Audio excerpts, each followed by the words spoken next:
Hello વિદ્યાર્થી મિત્રો, કેમ છો બધા? મજામાં ને? મારી આ યુટ્યુબ ચેનલમાં આપ સૌનું સ્વાગત છે. આજે હું લઈને આવી છું ચેપ્ટર 6 12th સાયન્સમાં હેલો આલ્કેન અને હેલો એરિન સંયોજનોમાં. આપણે આજે લઈને આવીશ આલ્કેનમાંથી આલ્કાઇલ બને છે તેવું, બરાબર? તો ચાલો મારી જોડે બન્યા રહો, હું સમજાવું છું તે પ્રમાણે સમજો. ઓકે, હવે જો આલ્કેન અહીં આવે છે આલ્કાઇલ, બરાબર?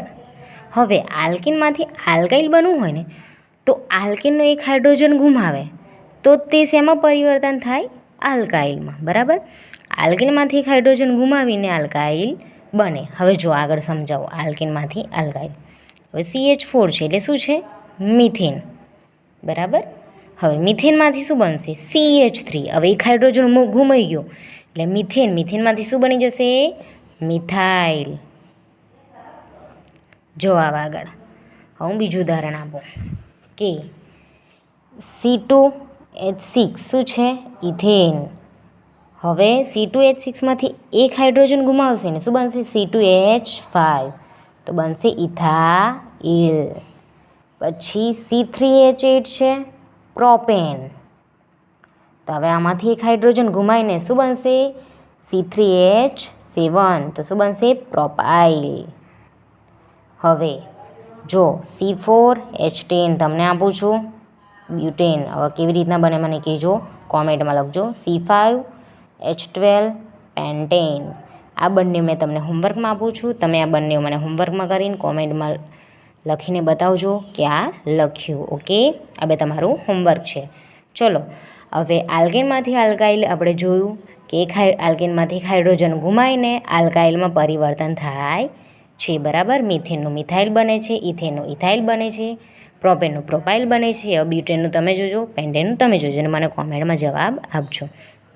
ચલો હવે આગળ આલ્કાઇલના નામકરણ.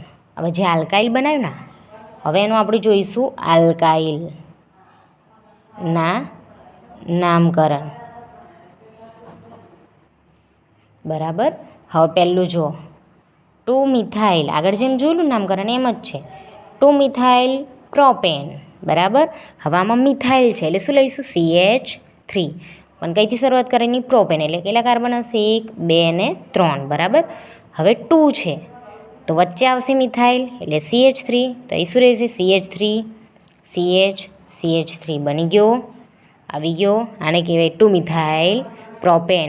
પ્રોપેન એટલે કે 3 કાર્બન આવે જે લખ્યા મેં. પછી 2 મિથાઇલ એટલે બીજા નંબરના કાર્બન પર શું આવશે? મિથાઇલ. લખી દીધો મિથાઇલ. તો આવી રીતના રચના થાય.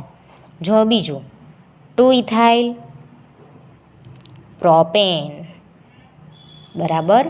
2 ઇથાઇલ પ્રોપેન. હવે પ્રોપેન એટલે કેટલા કાર્બન આવશે? 3.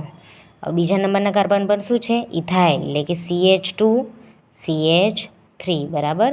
CH2 CH3. અથવા તો આવી બી લખી શકીએ C2H5, બરાબર? 2 કાર્બન છે અને 5 હાઇડ્રોજન. તો એ CH3 CH3 બની ગયું. 2 ઇથાઇલ આવી બીજા નંબરના કાર્બન પર ઇથાઇલ છે. પ્રોપેન એટલે 3 કાર્બન, બીજા નંબરના કાર્બન પર ઇથાઇલ છે એટલે આપણે ઇથાઇલ મૂક્યું. તો 2 ઇથાઇલ પ્રોપેન બને છે. ઓકે, હવે જુઓ ત્રીજું 2 ડાયમિથાઇલ. દેખાય છે ને બધાને? હા, ડાયમિથાઇલ પ્રોપેન. તો જો હવે પ્રોપેન છે એટલે કેટલા કાર્બન આવશે? 3 2 3. હવે જુઓ બને 2 છે એટલે કે 2 વસ્તુ હશે, બીજા નંબરના કાર્બન પર 2 હશે. શું છે? ડાયમિથાઇલ. મિથાઇલ એટલે કે CH3, બરાબર?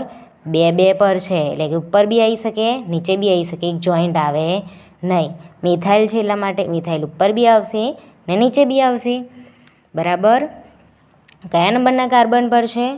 બીજા નંબરના કાર્બન પર, એટલા માટે ડાયમિથાઇલ લીધો. તો CH3 આની 4 સંયોજકતા પૂરી થઈ ગઈ એટલા માટે અહીંયા આવી રીતના આવે.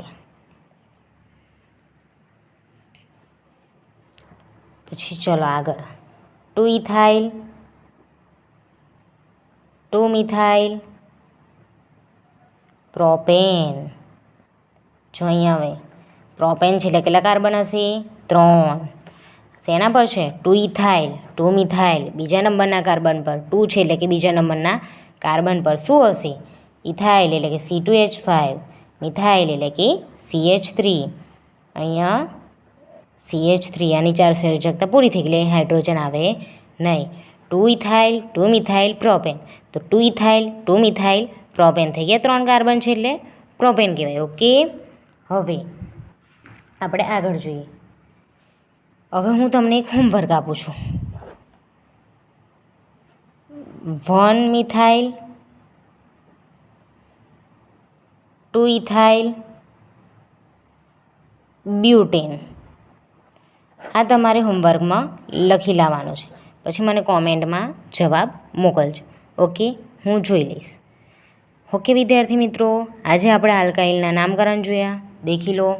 પહેલાં તો આલ્કેનમાંથી આલ્કલાઇન ફેરવ્યું તે બરાબર. ઓકે વિદ્યાર્થી મિત્રો, જો તમને મારો વિડીયો ગમ્યો હોય તો લાઇક, શેર અને સબસ્ક્રાઈબ કરજો. Okay, thank you all of you. Bye bye. મળીએ નેક્સ્ટ વિડીયોમાં.